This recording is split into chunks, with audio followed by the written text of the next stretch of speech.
ನೋಡಿ, ಕಾಂಗ್ರೆಸ್ ಅವರು ಬೂಟಾಟಿಕೆ ಪ್ರತಿಭಟನೆಗಳನ್ನ ಮಾಡ್ತಾ ಇದ್ದಾರೆ ಅಷ್ಟೇ. ಅದರಲ್ಲೇನು ತಿರುಳು ಇಲ್ಲ, ಉರುಳು ಇಲ್ಲ, ತಿರುಳು ಇಲ್ಲ.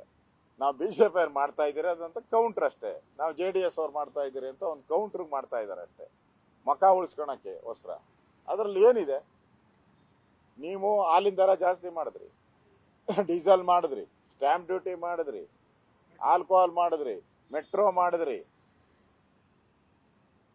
ಸುಮಾರು 48 ಏರಿಕೆಗಳನ್ನ ಆಗಿದೆ. ಆಸ್ಪತ್ರೆ ದರ ಜಾಸ್ತಿ ಮಾಡಿದ್ರಿ, ರೈತರಿಗೆ ಕೊಡುವಂತ ಬೀಜದ ದರ ಜಾಸ್ತಿ ಮಾಡಿದ್ರಿ.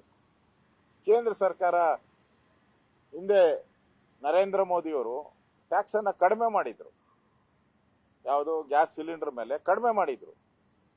ಅದನ್ನ ಒಂದು 50 ರೂಪಾಯಿ ಏರಿಕೆ ಮಾಡಿದ್ದಾರೆ ಅಷ್ಟೇ. ಕಡಿಮೆ ಮಾಡಿದ್ನ ಏರಿಕೆ ಮಾಡ್ಕೊಂಡಿದ್ದಾರೆ. ನೀವ್ಯಾವುದು ಕಡಿಮೆ ಮಾಡಿಲ್ಲಲ್ಲ. ನಾವು ಕಡಿಮೆ ಮಾಡಿದ್ದೆ ಸ್ಟ್ಯಾಂಪ್ ಡ್ಯೂಟಿ 10% ಕಡಿಮೆ ಮಾಡಿದ್ದೆ. ನೀವ್ಯಾರು ಹಂಗೆ ಕಡಿಮೆ ಮಾಡಿ ಏರಿಕೆ ಮಾಡಿದ್ರೆ ನಾವೇನು ಕೇಳ್ತಾ ಇರಲ್ಲ. ನೀವು ಕಡಿಮೆನೆ ಮಾಡಿಲ್ಲಲ್ಲ, ನಾಗೋ ಲೋಟವಾಗಿ ಏರಿಕೆನೆ ಮಾಡ್ಕೊಂಡು ಹೋಗ್ತಾ ಇದ್ದೀರಲ್ಲ. ಇನ್ನೂ ಕಾದಿದೆಯಲ್ಲ. ಈಗ ಬೆಂಗಳೂರು ಕಸದ ಮೇಲೆ ಹಾಕಿದ್ದೀರಾ, ಈಗ ಹೊಸದಾಗಿ ಪಾರ್ಕಿಂಗ್ ಮೇಲೆ ಶುರು ಮಾಡಿದ್ದೀರಾ. ಏನ್ ಬೆಂಗಳೂರು ಜನ ನೆಮ್ಮದಿಯಾಗಿರಂಗೆ ಸಾಧ್ಯನೇ ಇಲ್ಲ ಬಿಡಿ. ನೀವು ಪಾರ್ಕಿಂಗ್ ಮಾಡಿ ಹೋಟ್ಲಿಗೆ ಹೋದ್ರೂ ಕಾಸು ಕೊಡ್ಬೇಕು. ಹೋಟ್ಲೊಳಗಡೆ ಹೋಗಿ ಹಾಲಿನ ಬೆಲೆ ಜಾಸ್ತಿ ಇರೋದಕ್ಕೆ ಹೋಟ್ಲನ್ಗೂ ಕಾಸು ಕೊಡ್ಬೇಕು. ಇವೆಲ್ಲ ಊಟ ಮಾಡಿ ಮನೆ ಒಳಗೆ ಬಂದು ಬಾತ್ರೂಮ್ಗೆ ಹೋದ್ರೆ ಬಾತ್ರೂಮ್ ಅಲ್ಲಿ ನೀವು ಕಸಕ್ಕೂ ಟ್ಯಾಕ್ಸ್ ಕೊಡ್ಬೇಕು. ಬದುಕಂಗೆ ಇಲ್ಲ ಅವರು. ಬೆಂಗಳೂರು ಜನನ ಇಪ್ಪಿ ಏನ್ ಮಾಡಿದ್ದಾರೆ? ಹೀರೆಕಾಯಿ ಮಾಡಿದ ಏನೋ ಅಂತಾರೆ ಗಾದೆ ನಮ್ಮಲ್ಲಿ. ಇಪ್ಪೆ ಮಾಡಿದ್ದಾರೆ. ಈ ದಿನ ಬೆಳಗ್ಗೆ ಎದ್ರೆ ಒಂದ್ ತೆರಿಗೆ ಹಾಕಿರ್ತಾರೆ. ಅಂದ್ರೆ ಬೆಂಗಳೂರು ಜನರ ಶಾಪ, ಕರ್ನಾಟಕ ಜನದ ಶಾಪ ಈ ಸರ್ಕಾರಕ್ಕೆ ತಟ್ಟಿದೆ. ಬಡವರು ಶಾಪ ತಟ್ಟಿದೆ. ಈ ಸರ್ಕಾರ ಬಹಳ ದಿನ ಉಳಿಯಲ್ಲ, ಸರ್ವನಾಶ ಆಗೋತತೆ. ಇದು ಮುಸ್ಲಿಮರನ್ನ ಓಲೈಕೆ ಮಾಡುವಂತ ಸರ್ಕಾರ ಅಷ್ಟೇ, ವೋಟ್ಗೋಸ್ಕರ. ಜನ ಅರ್ಥ ಮಾಡಬೇಕು, ಕರ್ನಾಟಕದಲ್ಲಿರುವಂತ ಬಹುಸಂಖ್ಯಾತರ ಅರ್ಥ ಮಾಡ್ಕೊಬೇಕು. ಇನ್ನಾದ್ರೂ ಈ ಮನೆ ಆಳ ಕಾಂಗ್ರೆಸ್ ಅವರ ಸರಿಯಾದಂತ ಶಾಸ್ತಿಯನ್ನ ಮಾಡಿ ಅಂತ ವಿನಂತಿಯನ್ನ ಮಾಡ್ತೀವಿ.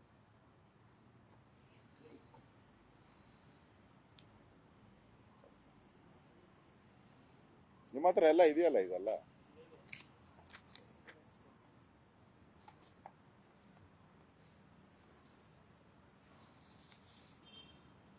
ಜಂಗಮ ಲಿಂಗಾಯತ ಅಂತ ಇದೆ.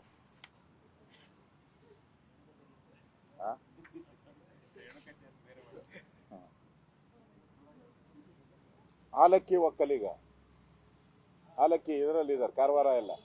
ನಮ್ ಮಠ ಇದೆ ಅಲ್ಲಿ. ಮಠ ಇದೆ ನಮ್ದು. ಬಟ್ಟೆಕಾಯ್ದು ಆಲಕ್ಕಿ ಒಕ್ಕಲಿಗರು. 0.12%.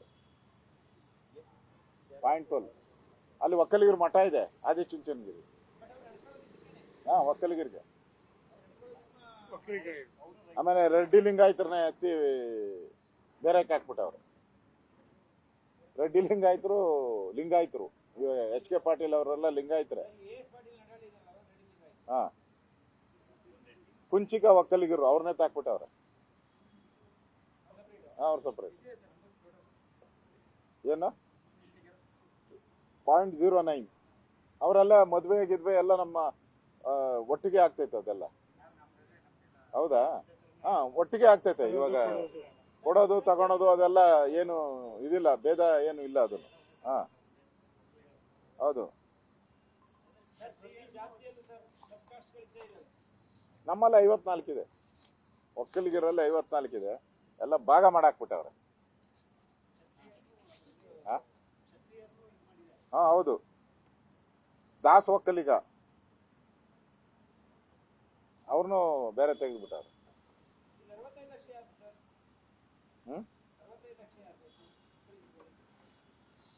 ಅವು ಸಿದ್ದರಾಮಯ್ಯ ಏನ್ ಬೇಕೋ ಮಾಡ್ಕೊಂಡಿದ್ದಾನೆ ಅಷ್ಟೇ. ಅವರು ಅವ್ರ ಮೇಲೆ ಅಲಿಗೇಷನ್ ಬಂದಿದೆಯಲ್ಲ, ಅದಕ್ಕೋಸ್ಕರ ಅವ್ರಿಗೆ ಅಲಿಗೇಷನ್ ಬಂದಿದೆ. ಅಲಿಗೇಷನ್ಗಳು ಬಂದಿದೆಯಲ್ಲ ಅದನ್ನ ಡೈವರ್ಟ್ ಮಾಡಕ್ ಬಿಟ್ಟಿದ್ದಾರೆ ಅಷ್ಟೇ. ಈಗ ಅದಕ್ಕೊಂದು ಸಬ್ ಕಮಿಟಿ ಮಾಡ್ತಾರೆ ನೋಡಿ ಬೇಕಾದ್ರೆ. ಅದಕ್ಕೊಂದು ಸಬ್ ಕಮಿಟಿ ಮಾಡ್ಬಿಟ್ಟು ಅದಕ್ಕೆ ಕೊಟ್ಬಿಡ್ತಾರೆ, ಅದು ಅಲ್ಲಿ ಬಿದ್ದಿರ್ತದೆ. ಯಾವಾಗ ಯಾವಾಗ ಅಲಿಗೇಷನ್ ಬರ್ತದೋ ಅವಾಗ ಈಚೆ ಬಿಡೋದಷ್ಟೇ. ಇದನ್ನ ತನಿಖೆ ಇದನ್ನೆಲ್ಲ ಪರೀಕ್ಷೆ ಮಾಡಕ್ಕೆ ಡಿ.ಕೆ. ಶಿವಕುಮಾರ್ ನೇತೃತ್ವದಲ್ಲಿ ಒಂದು ಸಮಿತಿ, ಕ್ಯಾಬಿನೆಟ್ ಸಬ್ ಕಮಿಟಿ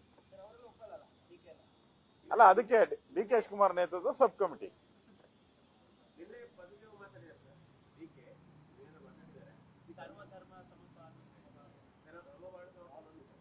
ಏನಂತೆ